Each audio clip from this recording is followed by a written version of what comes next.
Existe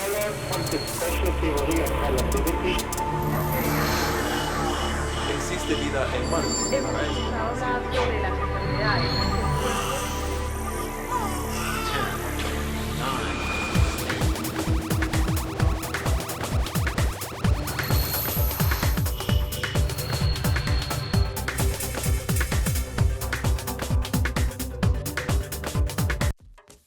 A pesar de que la sexualidad es un tema del que aparentemente hoy se habla de forma abierta y que se tiene información a la mano a través del Internet, en las escuelas y en otros espacios donde los jóvenes pueden informarse para evitar embarazos o el contagio de enfermedades de transmisión sexual, este tema es un problema del que no se habla comúnmente. A propósito del recién celebrado Día del Padre, hoy en Generación H, vamos a hablar de cómo los jóvenes pueden vivir una paternidad responsable y conjugarla con sus estudios. Quédate con nosotros, que aquí empieza el programa para los jóvenes que están cambiando al mundo. Hola, ¿qué tal? ¿Cómo están? Muy buenas tardes, me da mucho gusto saludarlos y darles la bienvenida a una edición más de Generación H. Yo soy Emilio Saldaña, el Pisu, y les recuerdo que estamos transmitiendo completamente en vivo desde los estudios de Heraldo TV y en redes sociales, además de nuestra transmisión en vivo por internet. Estamos atentos en redes sociales a la conversación.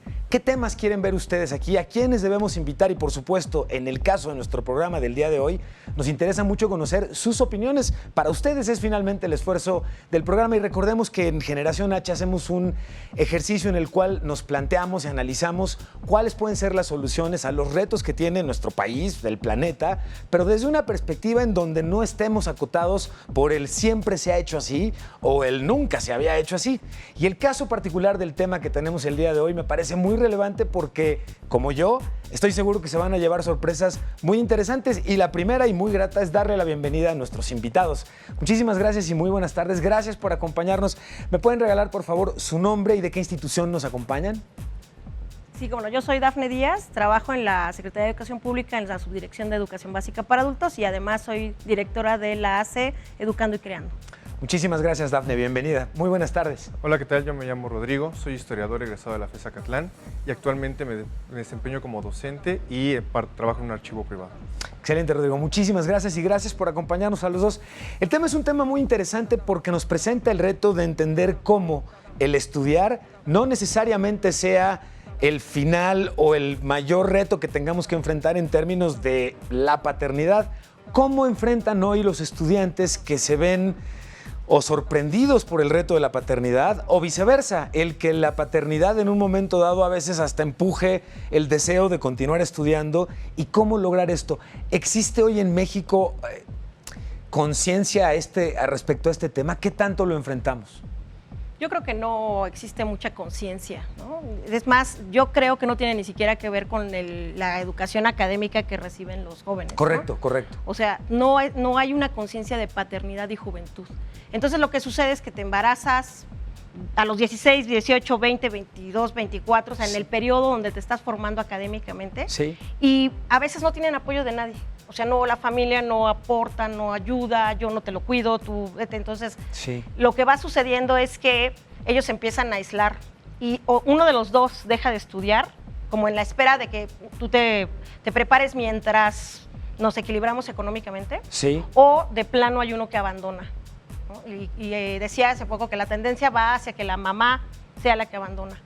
Entonces, ¿en serio? Sí, o sea, y más hacia los niveles superiores, digamos de bachillerato hacia la universidad. Sí. Es muchísimo más común que la mamá le diga al papá, ten tu hijo, yo ya no me voy a hacer cargo de eso, y bueno, pues entonces el papá se enfrenta a 3 o 4 cosas mucho más difíciles, no nada más la situación de seguir estudiando, de tener un trabajo, de cuidar a tus hijos, sino que además socialmente no está preparado para ser papá, o sea, para ser papá presente, ¿no? Que me llama la atención este dato que nos compartes, Dafne, y lo hemos de platicar un poquito más adelante. Si nos vamos hacia atrás incluso, yo traería, decíamos en la introducción del programa, que recién salimos justamente, se llevó a cabo la celebración del Día del Padre, y tengo la oportunidad de ser papá. Y algo que me llama la atención es cómo han ido cambiando y cómo se han ido modificando en muchos casos, por ejemplo, los juegos que hoy tenemos y los juegos que tenían nuestros papás. Si les parece bien, los invito a que veamos lo que preparamos a continuación, precisamente sobre el Día del Padre y los juegos de nuestros papás, y regresamos y lo comentamos. México es una suma de tradiciones y de cultura. Algunas nos recuerdan al pasado o a la infancia. En Milpa Alta, desde hace 12 años, sus habitantes realizan un festival y torneo de juegos autóctonos, que son aquellos clásicos como el valero, el trompo, las canicas y más. Preservar, sí, esos juegos tradicionales de toda la vida que pues desde niños nos inculcaron nuestros antepasados, nuestros padres, y que pues cada día se están perdiendo. Pero quienes más disfrutan de este festival son, claro, los que hoy son padres y recuerdan sus juegos que felices los hicieron en la infancia. Y pues algo bien padre, ¿no? Porque recordamos la niñez y con nuestros hijos que les hemos enseñado a algunos a jugar igual, pues algo muy padre. Por un lado tenemos el torneo de valero, juego de madera que es un clásico con el que nuestros padres y abuelos se entretenían. En la actualidad, algunos todavía siguen demostrando su destreza con él. Vean los bonitos juguetes de madera con los que contamos todavía hasta ahorita, porque muchos ya están desapareciendo. Competencias en trompos, en yoyos, en canicas, volar papalotes. Este encuentro en Milpa Alta nos recuerda que la infancia siempre está presente, así pasen los años. Rescatando todas esas tradiciones de los juegos tradicionales de antes, ¿sí? Tenemos como el trompo, las canicas, el valero, la cebollita, el burro tamalero, carrera de costales. Algunos juegos cambian y otros perduran en el tiempo. Mientras una generación añora, otra se divierte y buscan todos aquí en Milpa Alta llevar estas tradiciones mexicanas a los más jóvenes. Y esto tiene relevancia en varios sentidos, porque justamente así como los papás a través del juego nos encargamos de transmitir a nuestros hijos mucha información, muchas costumbres, cultura por supuesto, y formación, el reto que hoy tenemos para aprender de pasar a ser niños a jugar a ser papás, hablando por supuesto de los embarazos juveniles y de lo jóvenes que en muchos casos nos involucramos en este reto y decidimos llevarlo a cabo, cosa que enfrentamos retos como el de la educación, me parece muy relevante. ¿Qué tan...? Me llama algo la atención. Hoy pareciera que gracias a las tecnologías para la información, a internet, a todo esto, tendríamos más acceso a información y en consecuencia, a lo mejor no tan lógica ni lineal, deberíamos de estar más conscientes de educación sexual y todo esto. ¿Esto es en realidad así sucede? No, lo que sucede en México es que tenemos muchísima información, sí, muchas maneras de acceder a la información. La escuela misma, y tú como historiador lo debes saber, nos lleva la información, sí, pero es una información meramente fisiológica. En México no se habla de sexualidad. Correcto, correcto. Nos enseñan a identificar el nombre de las partes de nuestro cuerpo, claro, pero casi no pasamos de esa frontera de hablar en términos de sexualidad, de anticoncepción, de entender nuestra sexualidad. Sobre todo de la responsabilidad que debe de tomar uno como joven y iniciar una vida sexual sin el riesgo o con el tabú de decir que puedes enfermarte o que puedes adquirir una cuestión de un embarazo prematuro, sí, en el sentido de que yo lo veo así, o sea, a nosotros en el CCH siempre nos inculcaron una sana educación sexual, pero nunca pasan, como bien mencionas, de el entregar condones o cuestiones de los anticonceptivos a las chicas en la universidad. Sí hay mucha difusión, pero realmente son pocas las que se animan o las que se acercan y al final eso es lo que implica muchos embarazos. ¿Tendemos a minimizar la consecuencia de un embarazo? ¿Lo vemos muy fácil? Sí, y mucho más ahora, ¿no? Y lo ves con chicos muy jóvenes. Por eso lo pregunto, y chicos sí, mayores. Sí. O sea, les hablas de las consecuencias, ¿no? Porque siempre estás hablando como de la consecuencia. Pero lo que te decía, no hablas realmente de sexualidad, de tu proyección, de cómo eres como hombre o como mujer, lo que es compartir con otra persona, la cuestión emocional, de eso no se habla. Y mucho menos entre padres e hijos. Pero sí tendemos como a decir, bueno, te puedes embarazar, se te va a acabar la vida, etcétera, etcétera. Y las mismas chicas me dicen, bueno, y si me embarazo, bueno, ya afortunadamente el aborto ya no es un tabú en nuestra sociedad o empieza a dejar de ser un tabú. Y entonces para ellos empieza a minimizarse, pero no se habla de una enfermedad, no se habla de una cuestión emocional, no se habla de que, bueno, igual ya me embaracé, pero no me doy cuenta, porque muchas veces ni siquiera esa información de saber que estoy embarazada y a veces ya llegan a los 3 meses y dicen, ups, creo que estoy embarazada. Ya no puedes abortar, ¿no? Porque además aquí hay algo que estabas comentando que me llama la atención. Encontré un paralelo que seguramente muchos de los usuarios que nos están viendo en este momento en línea hemos cometido o cometemos comúnmente este error. Pero consideremos lo siguiente, si tan solo para consultar algún tipo de diagnóstico en particular de cómo me siento y vamos a Google, a los 5 minutos concluimos que tenemos cáncer y nos vamos a morir mañana, ¿no? Porque siempre pasa. Bueno, imaginemos entonces, o más bien casi me da un poco de miedo imaginar qué pasa con la información que podemos encontrar sobre sexualidad en línea y cuál es el reto entonces que hoy tenemos los papás cuando estamos formando jóvenes y nuestro competidor en términos de información es una red tan vasta como la que tiene Internet, pero que no tiene un poco de criterio en términos de la edad y el contexto con quien está conversando sobre ello, ¿no? Claro. Tiene que ver esto, es importante. Sí, en mi caso, por decir, cuando con mi esposa y yo que tuvimos el proceso de embarazo, que Sí. fue justamente en la parte terminal de nuestra carrera universitaria, nosotros nos apoyamos por mucho de documentales y información que adquirimos de Internet, pero Sí. a la vez también lo respaldamos con un médico. O sea, siempre teníamos de tener esas dos partes y de equilibrar nuestras opiniones y de cómo veíamos el crecimiento de nuestra hija y que va, como tú dices, cómo va marcando los sentimientos, también vamos viendo las etapas, ¿no? A veces ese tipo de información es buena, pero siempre hay que tener una buena, corroborar fuentes y siempre acudir a un experto.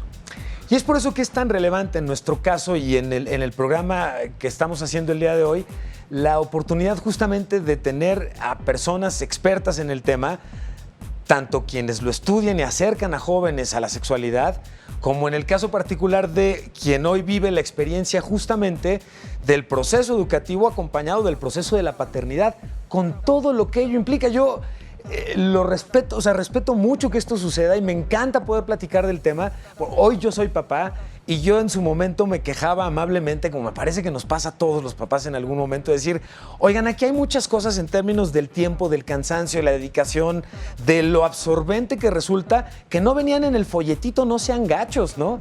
Y lo traigo a colación porque por más que uno los recibe con todo el amor del mundo, la sorpresa tamaño montaña que se le viene a uno encima de lo demandantes que son, resulta, nos rebasa, yo creo que nos rebasa a todos los papás en algún momento. Pero ¿qué pasa cuando te rebasa y además de que te rebasa tienes un examen al día siguiente? ¿Cómo te tocó a ti vivir esta experiencia? Bueno, en este caso, cuando nace mi hija, yo ya estaba en la parte de mi servicio social, pero también estaba en el trámite de recursar algunas materias y aún así es difícil llevar el ritmo. Los primeros meses siempre son muy difíciles. Sí. Y sobre todo el ir lidiando con esta realidad de un nuevo miembro dentro de tu familia, pero sobre todo de toda tu dinámica. O sea, El impacto que tiene en tu dinámica es enorme. Es más, hagamos una pausita para que nos sigas conversando de esto, por favor. Pero los invito a que veamos juntos índices del embarazo en jóvenes. Esto es importante para que veamos el tamaño y la dimensión del tema que estamos tratando el día de hoy. Vamos y regresamos. Los embarazos entre adolescentes continúan siendo un tema recurrente, a pesar de que los jóvenes ahora pueden acceder más fácilmente a información que los oriente a múltiples programas preventivos, no solo de embarazos, sino de enfermedades de transmisión sexual. De acuerdo con la Organización Mundial de la Salud en América Latina y el Caribe, cada año hay 1.2 millones de embarazos no planificados en adolescentes. El 18% de los nacimientos son de madres de 15 a 19 años. México tiene una de las tasas más altas de embarazos adolescentes, con un total de 74 nacimientos por cada 1,000 mujeres entre 15 y 19 años de edad. Esto tiene como resultado que las mujeres mexicanas formen parte del 35% de la población que no estudia ni trabaja. Los estados con mayor índices de embarazo en adolescentes son Aguascalientes, Baja California, Chiapas, Chihuahua, Guerrero, Estado de México, Puebla, Querétaro y Tabasco. Esto, por supuesto, trae consigo el abandono escolar o la falta de un ingreso seguro, así como una alta tasa de mortalidad entre adolescentes, situación que puede evitarse con campañas de salud y acompañamiento preventivo y educación sexual. Y algo que nos parece realmente relevante es la importancia justamente de insistir en que no se trata justamente de censurar ni de limitar el ejercicio de nuestra sexualidad, al contrario, la idea sería que podamos vivir nuestra sexualidad de la forma más grata posible, pero siempre considerando los retos que implica el que si vivir nuestra sexualidad implica que demos el siguiente paso, que es el de la paternidad, no lo vivamos como una consecuencia o un castigo, sino si decidimos llevarlo a cabo sea correcto. ¿Cómo va por ahí la cosa? Sí, la cuestión de la planeación para tener un hijo, no sé si Rodrigo lo habrá planeado o sucedió, pero también Rodrigo ya digamos que era mayor, en algunas épocas históricas ya hubiera sido un hombre maduro, ¿no? Sí, correcto. Porque los padres, pues antes empezaban a ser padres a los 16, 17 años. Pero en la época actual, cuando tú le dices a un padre de un chico en secundaria, en bachillerato, incluso los primeros años de universidad, vamos a platicar de sexualidad con tu hijo, ¿para qué lo induces a la sexualidad? Y a mí me da un poco de risa porque en México los jóvenes comienzan a tener relaciones sexuales a los 13 años. 13 Entonces, si tú a los 13 ya tienes un adolescente en casa que tiene 13 años, ya deberías de haber comenzado a hablar de sexualidad.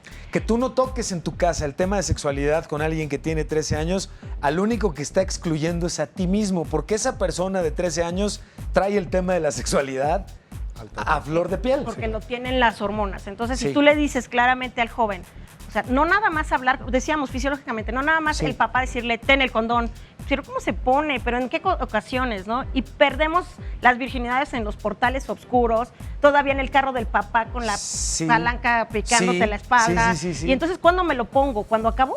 ¿O cuando tengo el primer acercamiento? ¿O no le explicas cuándo usarlo ni cómo usarlo? No le explicas qué va a sentir en su momento, porque además nunca le dices a las niñas, la primera vez te da mucho miedo, no te gusta, a lo mejor te va a doler, o sea, no para que tengan miedo, sino para que sepan lo que les espera, ¿no? Pero te haces 5,000 historias súper rosas de que va a suceder en una cama llena de pétalos de rosa, y no pasa en un portón oscuro, pero tú no le hablaste que debería de haber tenido cierta precaución. Tú no le hablas de la pastilla del día siguiente porque tu niño no tiene deseos sexuales, ¿no? ¿Por qué va a tener deseos sexuales tu niño a los 13 o 14 o 15 años? Y déjame completarlo. Y entonces, en esa misma lógica, tendemos a creer los papás que hablarles de anticonceptivos y describir correctamente cómo debería llevarse a cabo una relación sexual es el equivalente a decirle nosotros a ellos, anda, ve, hazlo, te invito a que lo hagas. Te doy luz verde para que vayas a tener relaciones sexuales. Y no es en realidad eso. No, claro. Hay que explicarles que debe de haber un momento específico donde se sientan preparados emocionalmente, porque no hablamos de las emociones que se ven inmiscuidas en una relación sexual. Yo creo que ahí también sería pertinente abordar el tema entre jóvenes también, no solamente en la relación padre-hijo, sino que también a veces uno a lo que más recurre es a los amigos, siempre en este tipo de cosas. Y yo creo que cuando se puede acercar o orientar a un grupo de jóvenes a tener como saber utilizar un preservativo o saber también qué otras opciones tienen para evitar los embarazos, yo creo que es preferible. Y además también un punto que se debe tocar, sobre todo que también el índice de los abortos en niñas pequeñas ha aumentado. O sea, en chicas que no son mayores de edad legalmente y que también es un ejercicio que también existe un tabú en la sociedad mexicana y que que está ligado completamente a esta realidad y a esta problemática. Y no solo esto que estás comentando, que coincido completamente, sino que incluso no debería ser necesario tenerlo que aclarar, pero me parece prudente compartirlo con ustedes en este momento en línea. Está por demás decir que el aborto no es un sistema de anticoncepción, no es la solución y desgraciadamente pareciera que se nos está vendiendo de repente mucho como esto. Y miren, yo no que esté en contra del aborto, ni mucho menos, al contrario, pero me parece que hay que ubicarlo correctamente en qué plano y en qué contexto y cuándo el aborto es una opción viable, ¿no? Además, el aborto te deja secuelas graves a nivel emocional, a nivel social, en muchos niveles te deja a nivel de pareja, porque muchas parejas se truenan. Entonces ahí lo que sucede es que, si lo vas a tomar como método anticonceptivo, estás haciéndole un daño a tu hijo profundo ahí, ¿no? Y este es un tema además también que en las escuelas se vuelve un tema siempre muy relevante. ¿Cuáles y qué tipo de anticonceptivos debemos utilizar? Preparamos nosotros aquí un pequeño reportaje que los invito a que veamos y ahorita que regresemos platicamos de los tipos de anticonceptivos que hoy existen y que podemos utilizar. Vamos a verlo. Los métodos anticonceptivos son una forma de prevenir embarazos no deseados y gozar de una plena sexualidad, previniendo el contagio de enfermedades de transmisión sexual, así como embarazos no deseados. Según el último informe llamado Estado Mundial de las Madres, México destaca por la falta de uso de anticonceptivos, en especial en el sur del país, siendo Chiapas el principal estado con embarazos entre adolescentes. En nuestro país, el 23% de las y los adolescentes inician su vida sexual entre los 12 y los 19 años. De estos, 15% de los hombres y 33% de las mujeres no utilizaron ningún método anticonceptivo en su primera relación sexual.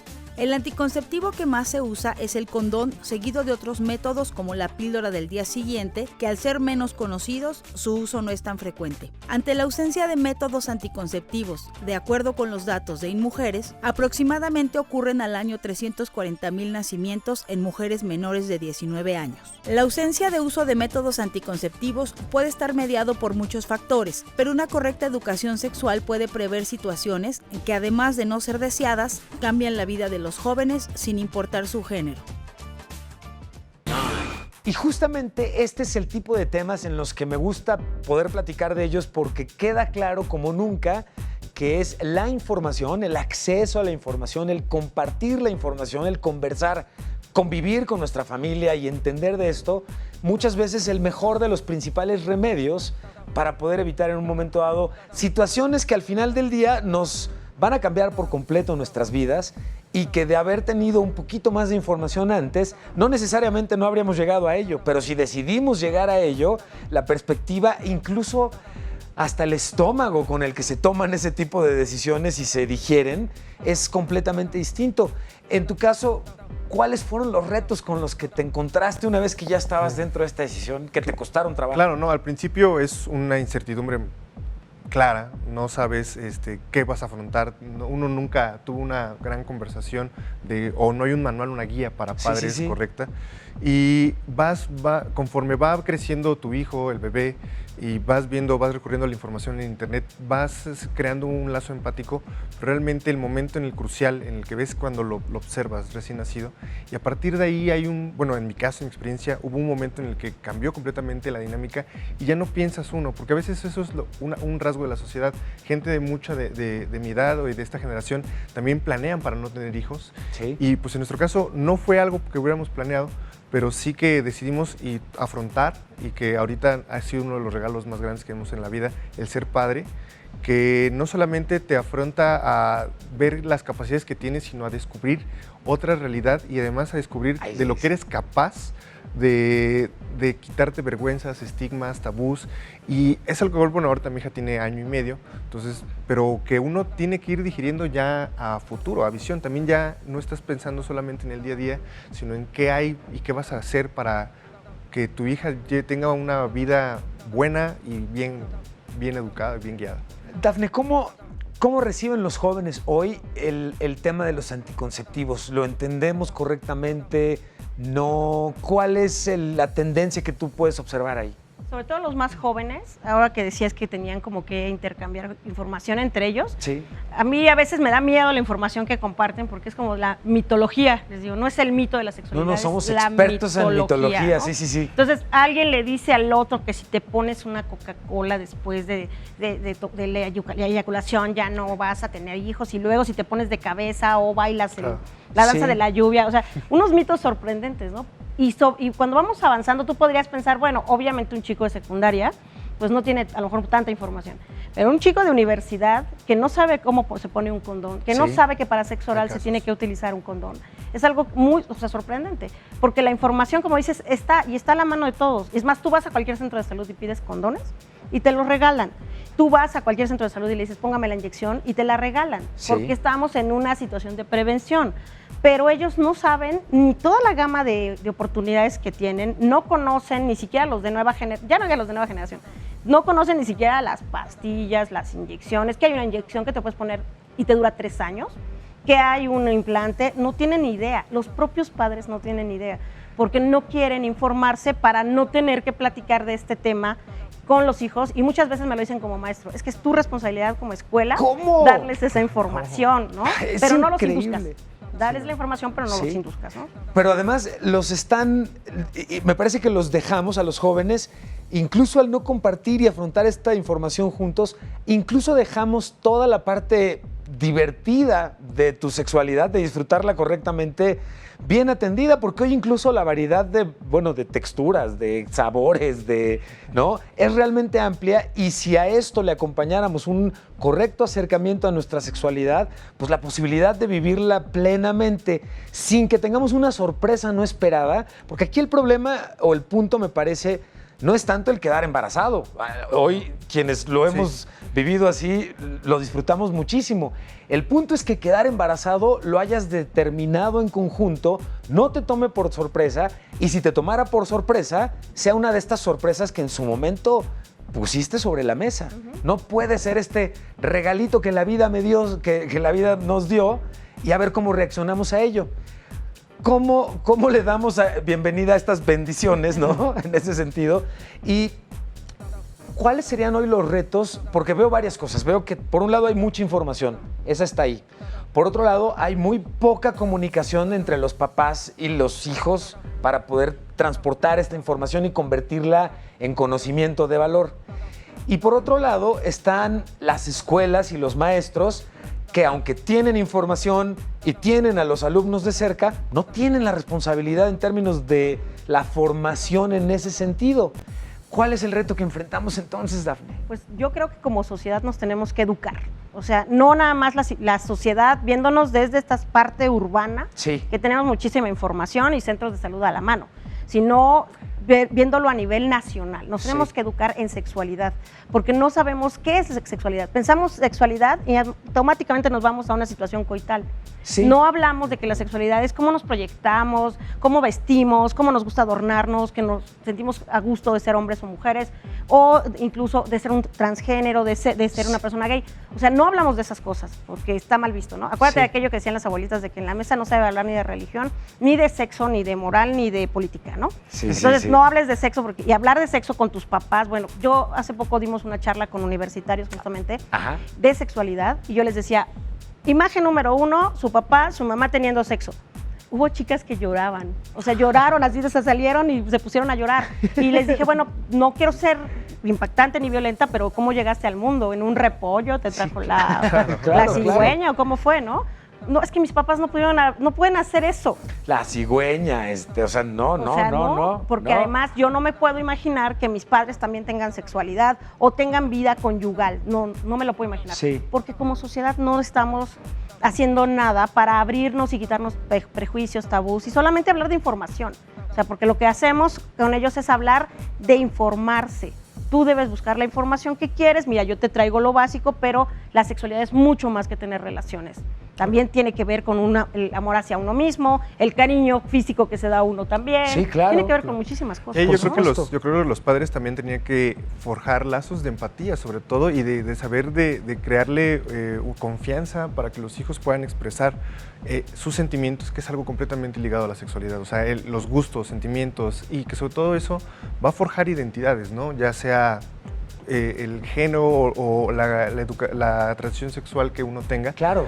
Pero siempre y cuando ligado no solamente aquí está la información, o aquí así se hace esto, o así, digamos, algo tan íntimo, sino que descúbrelo contigo a partir de conocerte. Claro. Que además en este sentido lo formativo, si hoy el tema de género nos es relevante, aquí mismo nace justamente la conciencia de género precisamente. Estamos transmitiendo completamente en vivo desde los estudios de Heraldo TV. Vamos a hacer una pequeña pausa, regresamos de inmediato y bueno, seguimos conversando el tema. Gracias porque en redes sociales vemos muchos cuestionamientos, ahorita vamos a platicarlos al respecto. Enseguida los comentamos. Vamos y ventimos.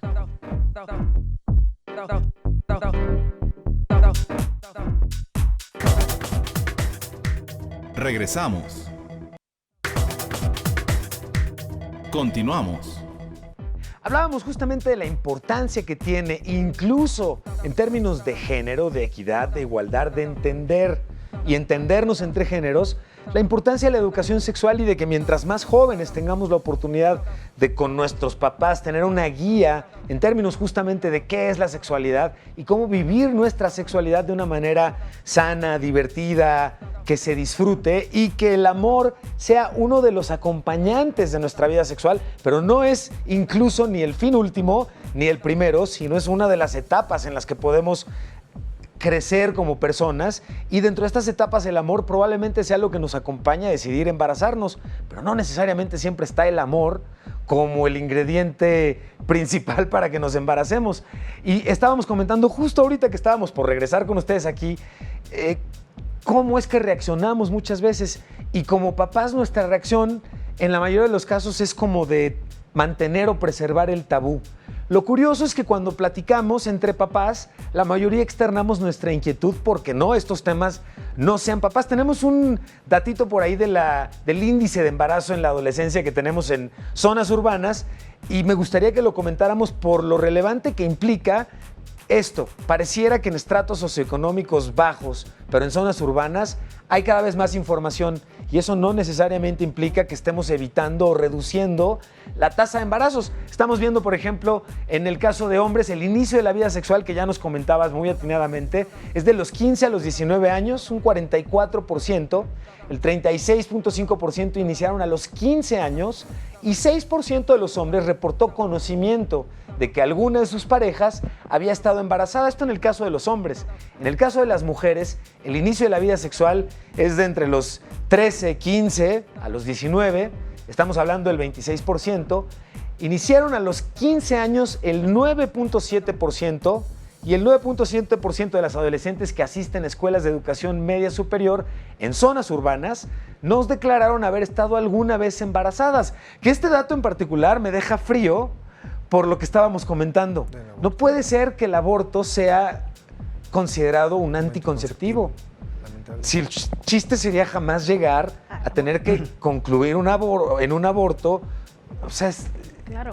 Sí, pero además hay como ciertas ideas que ya tenemos que no necesariamente son ciertas, ¿no? A ver. Una es que el embarazo juvenil viene con, o sea, que los estratos sociales de menor posibilidad de adquisitiva se embarazan más porque son más pobres, ¿no? O más ignorantes. O más ignorantes, ¿No es o no así? llegan a la información. No, no es así. Okay, Lo que pasa es que nosotros vemos que estas chicas tienen más dificultad para abortar.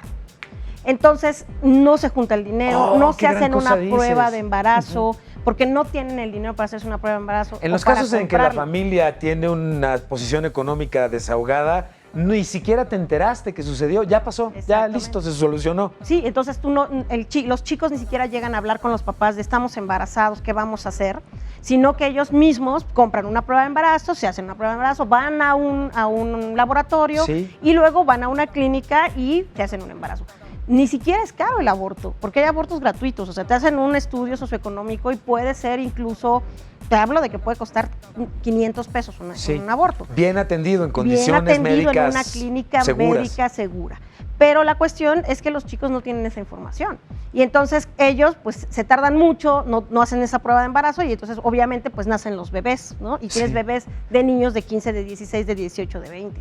Ya no lo ves en estratos mayores, ¿por qué? Porque sí hay posibilidades económicas. Entonces, sí hay como ese primer mito. El segundo mito es que si tú hablas con ellos de sexualidad, que si ellos manifiestan, o sea, que tienen interés en la sexualidad, tú los induces, lo hablábamos hace un momento. Y que la escuela debe darles solamente una información meramente fisiológica y de uso, pero no les debes explicar la cuestión emocional que te lleva a tener un embarazo adolescente. Porque cuando nosotros vamos a dar una charla con jóvenes, digamos de secundaria, de 15, de 13, de 12 años, me debe de firmar una responsiva a los papás. Y muchos papás me dicen, no, yo no quiero que mi hijo vaya a tu charla porque tú le vas a enseñar o lo vas a inducir a que tenga sexo. O le vas a decir que está permitido o que debe de ser gay. Y no se trata, déjame, aquí yo quiero ser un poquito incisivo, y no se trata justamente de esos casos en el que son los papás de esos hijos que cuando se embarace la novia son los primeros que salen corriendo y que se desentienden. Bueno, también ocurre el caso, ¿no? De que son patrones que se repiten. Normalmente el joven que tiene un embarazo prematuro o de entre los menor a los 15 o 20 años, es porque la madre también la tuvo a ella entre los 15 y los 20 años. Y es un patrón que se repite. O sea, la hija y la madre fueron madres jóvenes y luego te sorprendes de que conoces a la abuela y la abuela tiene 40 años, ¿no? Hay sorpresas de ese tipo de situaciones que son patrones que se repiten y precisamente ahí ves la cuestión de falta de comunicación entre padre e hijo y que es algo que como bien hemos repetido a lo largo del programa, es una falta de comunicación, pero no solamente eso, sino que hay una falta de empatía y de hablar de sentimientos, de cómo relacionarte con otro y de saber cómo prevenir también relacionarte con las personas, ¿no? A veces, como bien comentabas, el amor nos hace creer que esta persona es la indicada, cuando realmente uno con la vida en la juventud se limita a esos círculos sociales que se vuelven viciosos, sino que en lugar de vivir una vida y una sexualidad y sobre todo una juventud en plenitud. Ahorita que estabas comentando esto, Dafne, Rodrigo, a los dos les quisiera preguntar o pedir su opinión. Hoy vemos, por ejemplo, que y lo comentábamos al principio del programa, las tecnologías para la información, las redes sociales, en muchos sentidos han permitido cosas espectaculares. Nos prometían que nos iban a distanciar las computadoras y las tecnologías de información y hemos visto que lejos de eso nos han acercado, nos conectan con gente que tiene intereses similares y todo esto. Sin embargo, también vemos que las tecnologías para la información, las redes sociales, nos han traído nuevos retos en términos de la educación sexual. Desde yo me debo preocupar hoy con mi hija de 7 años de explicarle qué es el sexting, la importancia de que la intimidad, el goce de nuestro cuerpo con nuestra pareja, es eso, es entre dos, pareja. Enviar a través de la tecnología tu cuerpo, tus sentimientos, ni siquiera te da la garantía de que esa persona a la que se las estás compartiendo va a ser lo suficientemente madura para no compartir eso, ¿no? Y respetar tu intimidad y todo esto. ¿Qué tanto sientes tú que esto de las llegadas de la tecnología de la información y esta cosa tan maravillosa de tanta información, en el caso de la educación sexual, están contribuyendo, pervierten un poco la idea? Por ejemplo, ¿qué tema me preocupa en este sentido? La tinderización de la socialización, ¿no? O sea, hoy veo si me acerco o no a alguien de inicio nomás porque me guste. Y si me gusta y le gusto, pues ya como que hubo clic y ya nos tuvimos que saltar o nos permitimos saltarnos una etapa de cortejo y conocimiento que hoy se reduce simplemente a la cosa sexual. Todo es mucho más rápido. ¿Eso es bueno o no necesariamente? Ya existía, ¿no? O sea, ¿Sí? porque si tú ibas a los salones de baile o ibas a las cantinas, hacías el match de visual. ¡Qué buena Y entonces analogía! decías, sí, Ok. me voy, ¿no? Y empezabas a bailar en el California Dancing Club y acababas en el hotel Sí. y adiós. O sea, ya no había Tinder, había Es otras decir, cosas, ¿no? lo etéreo, lo casual de los encuentros Ya no existe. llega con las tecnologías para la información. No. Se ¡Qué iluso aumenta. yo! No es que llegue, sí aumenta y lo pone, digamos que al alcance de cualquier persona, ¿no? Sí. No es que aumente, no es que sea nuevo, digamos, pero sí las nuevas tecnologías hacen dos cosas. Una, lo primero que les digo, jóvenes, chicos, medianos, incluso porque igual trabajamos con adultos mayores, es una vez en la red, siempre en la red, o sea, no se puede borrar. No porque yo me tome un video y se lo mande así súper oculto a mi novio, ahí se va a quedar, porque cualquiera puede después comprar el teléfono usado, te lo pueden robar, siempre vas a estar. E incluso mañana, ahí, ¿no? que ese novio perfecto del que te enamoraste ya se desenamoraron, se convirtió en el logro más ogro que existe y es el más traidor y existe incluso venganza de exparejas en este Mandárselo sentido, a ¿no? todos los amigos. Es en el primer caso y en el segundo caso, tanto porno, soft porno, porno grave, porno hard porno, Sí. tanto porno ha hecho que nosotros tengamos una idea de las relaciones sexuales totalmente distorsionada. Esto es ¿no? importantísimo que estás comentando, estoy de acuerdo. Entonces sí. llevas como un ritmo de ciertas cosas en ciertos minutos y luego tiene que pasar esto y luego debe de pasar aquello y las chicas se deben de ver de esta manera y los hombres se deben de ver de esta otra y deben de aguantar tanto. O sea, nos va quitando la posibilidad de experimentar, de Sí. saber qué me gusta y cómo me gusta. Y nos entrega roles prefabricados, que además aquí hay algo bien importante. En el caso de la pornografía que existe hoy en línea, desafortunadamente, no que la pornografía en sí sea mala, ni mucho menos, sino que nos pinta escenas de realidades completamente distorsionadas. Y un detalle interesante en este caso es que predomina, pero por mucho, la cosificación de la mujer y un tratamiento de violencia y de dominación típicamente del hombre sobre la mujer, que está completamente alejado de la realidad en términos incluso del goce mismo, sin que necesariamente hablemos del amor, sino del disfrutar nuestro cuerpo, pero se retratan escenas que nada se acercan a la realidad que querríamos vivir, ¿no? Aunque existe una tendencia a la alza, que es de esta parte de las mujeres dominatrix, o sea, Sí. que golpean hombres y que les hacen cosas, Sí. etcétera, y va muy al alza, o sea, al grado de que hay estudios muy serios que dicen que si tú quieres hacer porno, tienes como que enfocarte más hacia la dominación femenina sobre los hombres, ¿no? Ok. Entonces, sí va cambiando, o sea, nuestras mismas campañas, digamos, a favor de que, pues sí, no haya prejuicios cuando hablas de sexualidad, que sí, tú puedas experimentar viendo de vez en cuando algo que te llame la atención, pero que tengas el criterio de decir, eso es fantasía, ¿no? O sea, no es la realidad. En este momento me parece que es un clic de un cuentito, que ya lo teníamos, existía el cuento erótico, y entonces pues tú leías el cuento erótico y te llevaba a ese momento que no era real, tú sabías que no era real, pero te hacía fantasear un poco. Entonces, nadie dice que no vean porno, pero la cantidad de porno que ven los chavos es altísima. O sea, hay chicos que prefieren quedarse en casa a ver porno que salir con los amigos. Bueno, yo creo que también la cuestión de las redes sociales y el que se implique a lo mejor ya cómo se vinculan y cómo se crean también relaciones instantáneas para obtener sexo, como decir Tinder, que es un ejemplo. También en nuestra generación, bueno, entre los jóvenes actual, está esta cuestión de que le llaman el poliamor, o sea, de tener distintas parejas sexuales, una actividad constante, precisamente con esta idea de vivir plenamente la sexualidad, ¿no?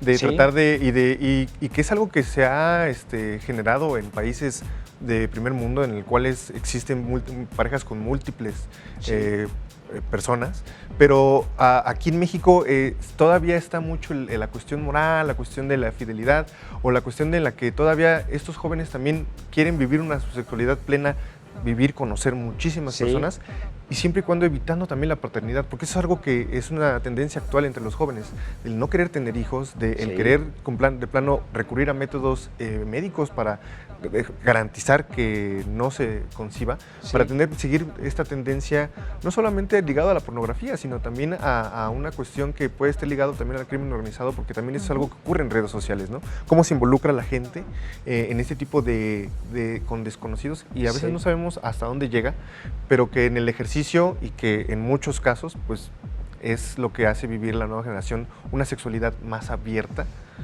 Totalmente de acuerdo, y que justamente le abre un nuevo reto a los papás y a los maestros, porque tienes que lidiar, digamos, con la fuente directa en términos de información. Y esa fuente directa de información no distingue a la persona que está recibiendo esta información, y ahí es de repente donde se pone el reto muy interesante. Los invito a que veamos esto que preparamos para ustedes, que tiene que ver justamente con el reto de estudiar y ser padre. Está padre, vamos a verlo.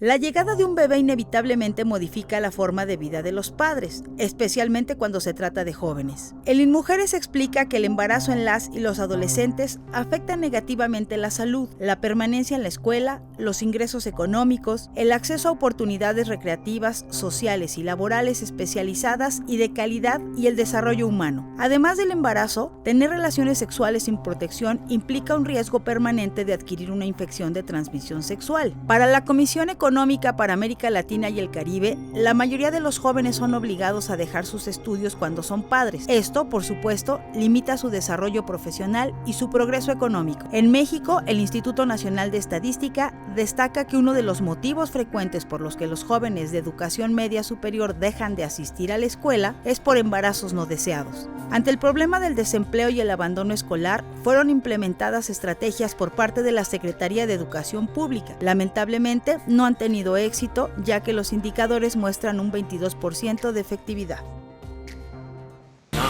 Y es que como están viendo ustedes justamente, no es poca cosa, vaya, si no es poca cosa por un lado ser papá y por otro lado no es poca cosa concluir tus estudios, imaginemos meter eso en una misma licuadora, ponerlo a su punto a las 3 de la mañana y ahorita que lo estábamos platicando, platícanos y compartamos un poco el reto que implica justamente esto que estábamos viendo ahorita en el reportaje. ¿Cómo le hago para vencer el cansancio, la frustración? Es difícil. La verdad es una cuestión que lleva tiempo digerir y sobre todo acoplarte a un ritmo. Uno como joven, por decir en este caso, a mí me tocó en la última etapa de mi carrera cuando yo estaba haciendo mi servicio social y nace mi hija cuando estoy a la mitad de ello. Entonces estoy en un proceso en el que mi titulación ha sido lenta, sinceramente ha sido un proceso de titulación lento. Te interrumpo 30 segundos, no menos, pero es sobre eso que estás comentando. Quienes nos están acompañando en este momento, es que hay algo importante, no crean que es el rollo decir de soy papá y ese cansancio que podrían imaginar y que no imaginan, que puede acompañarle. No, estamos hablando de llorar de cansancio a las 3 de la mañana porque te vas a quedar dormido y no te puedes quedar dormido por un lado y por otra, que es por la línea en la que vas y me gustaría nos continúes platicando. Ustedes hacen hoy sobre una idea que tengan un mail o 3 o 4 párrafos en 10 minutos, sin problema, pero no, ni salen corriendo. Una vez que estás en el rollo de la paternidad, completar una cuartilla de texto, completar un mail, el reto se antoja espeluznante. Sí, no, es algo que cuesta, como te comento, agarrar un ritmo, ¿no? Porque como te comento, o sea, a veces uno se afronta el cómo trabajar, porque obviamente es también ser responsable económica, pero también familiarmente el estar atento a obtener estabilidad económica, pero sobre todo también atender a tus hijos, ¿no? Y a veces estar haciendo la parte de tu trabajo te divides, te partes en dos, en la cual tratas de atender una y otra, pero siempre a veces tratar de equilibrarlo, que te rebase el trabajo, pero que también te rebase el estar con tu hijo, convivir con ella, jugar con ella, y que eso es lo difícil. Digo, en mi caso ha sido un proceso lento, pero es también quitarnos ese estigma de que la educación debe de ser una competencia, de que debes de cumplir con un estricto manejo de años o de cumplir con el reglamento, ¿no? Sino simplemente de que ya te involucras con eres responsable de otra persona y que no solamente eres responsable, sino eres responsable de toda una familia en la cual tienes que decir y de poner tus tiempos en orden. Y eso a veces uno como joven cuesta mucho trabajo, ¿no? Porque claro, es algo que no tenemos, como le comentaba, un manual, pero que conforme vas, ahora sí que el día a día, vas agarrando como una rutina, un ritmo, sí, que te vas acoplando y de pronto ya no te das cuenta y ya tienes un espacio para trabajar, un espacio para tu hijo y sobre todo un espacio en el que ya no te importa tanto el qué dirán ni los ritmos que te establece a lo mejor tu sociabilidad, pero sí con ritmos que van acorde a tu familia y a tus necesidades. Un poquito entender justamente que deja uno de pertenecer a los ritmos, tiempo y contexto de tu grupo generacional. Claro. Y la prioridad ya no es todos recibirse el mismo día en el mismo evento. Tu prioridad ya se convirtió en acompañar tu educación con tu familia. Me inquieta, me entusiasma el poder platicar con ustedes en este programa sobre este tema. Me queda clara la dimensión y el tamaño de la importancia que tiene el tema. A los jóvenes que nos están escuchando y que nos están viendo en este momento, Dafne, ¿qué cosas les aconsejarías, qué les compartirías si, uno, acaban de descubrir que se encuentran justamente en el dilema de estar embarazados y además estar en la escuela y no saben qué hacer? ¿Qué compartes con ellos? Yo creo que siempre, porque además les damos acompañamiento a jóvenes que están en esta situación, lo primero que les digo es haz una lista. O sea, una lista de qué pasa si lo tienes, con quién cuentas, porque además es sumamente importante las redes.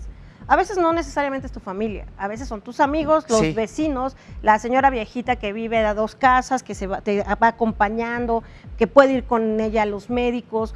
O sea, hagan una lista de quiénes son las personas con las que de veras pueden contar. Sí. Luego, ¿qué sucede? O sea, no pasa nada si dejan, como dices, no pasa absolutamente nada si dejas 1 año o 2 la escuela, siempre y cuando tengas la voluntad de volver, ¿no? Claro. Sí. Y no pasa nada si te titulas a los 30 o a los 35 o a los 40. O sea, hemos tenido alumnos en básica de 60 años que una vez que sacaron adelante a todos sus hijos, dicen ahora sí quiero terminar la secundaria o el bachillerato o la licenciatura, ¿no? Eso no pasa absolutamente nada. Es una cuestión de tener súper claro que sí lo quiero tener. Si no lo quieres tener, también haz una lista de qué sucede en ese momento.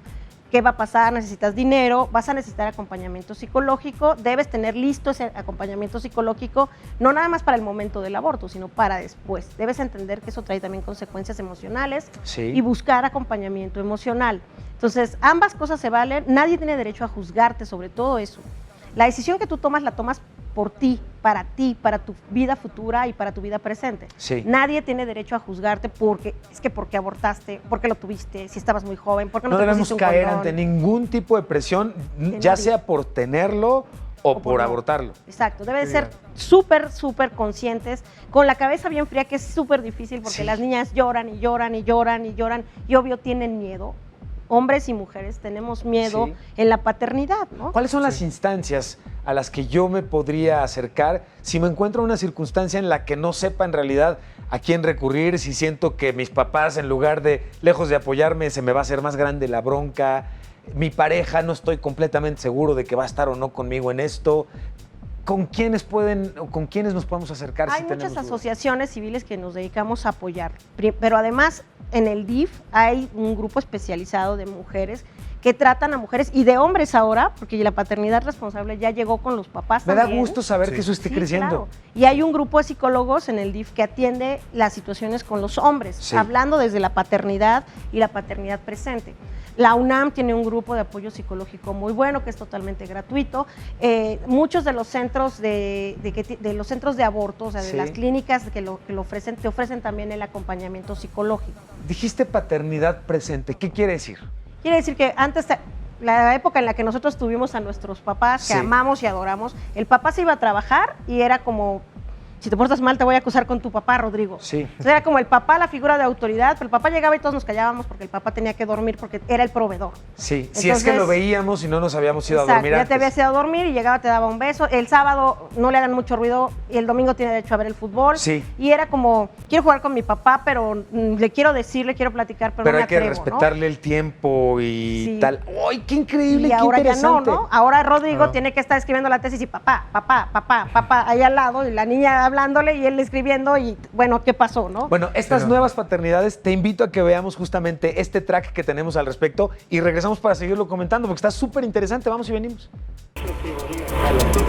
La paternidad activa es una nueva forma de involucrarse en la crianza de los niños y niñas, a diferencia de la idea de que el padre solo tenía que aportar para el cuidado, la educación y la atención de sus hijos. A través del tiempo, el padre ha sido visto como quien disciplina y asume el papel de autoridad en el hogar por el hecho de ser el principal proveedor de la familia. Sin embargo, hoy está cambiando el papel de ambos padres en el cuidado de sus hijos, transformándose en una tarea de corresponsabilidad entre las parejas, donde los dos participan en el hogar y en las tareas domésticas desde la etapa temprana del embarazo. Afortunadamente, cada vez es más común encontrar parejas que conversan entre ellas acerca de sus inquietudes, expectativas y que asisten juntos a controles de salud y preguntan sus dudas, mientras que al momento del parto, nacimiento y primeros meses se acompañan y dan especial cuidado a la madre, tanto emocional, económica como físicamente.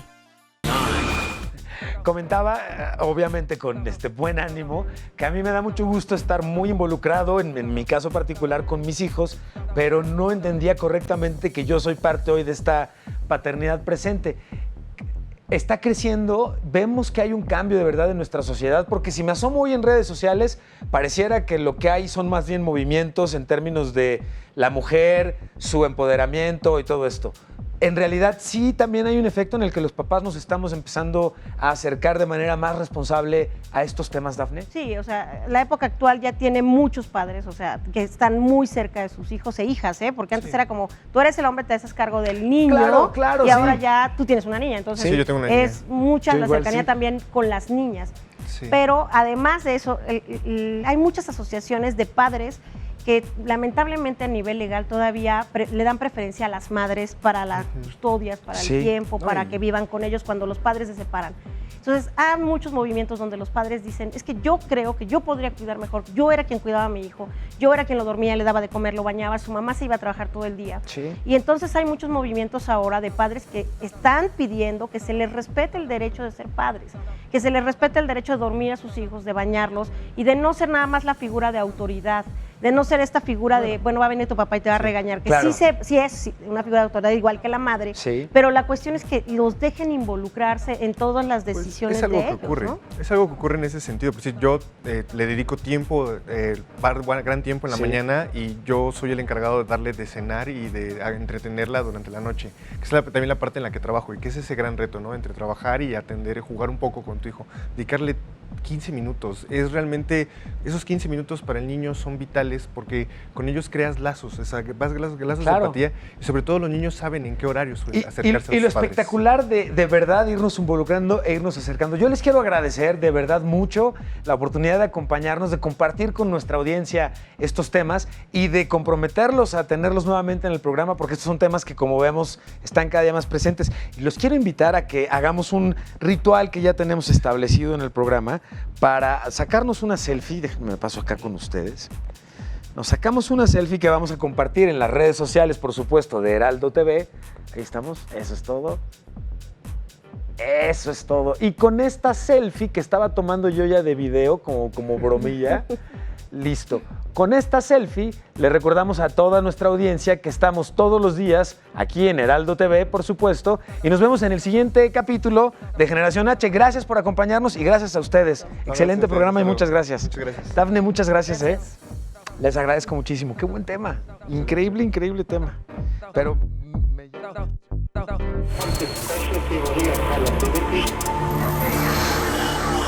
¿Existe vida en Marte? Hemos estado hablando de las enfermedades.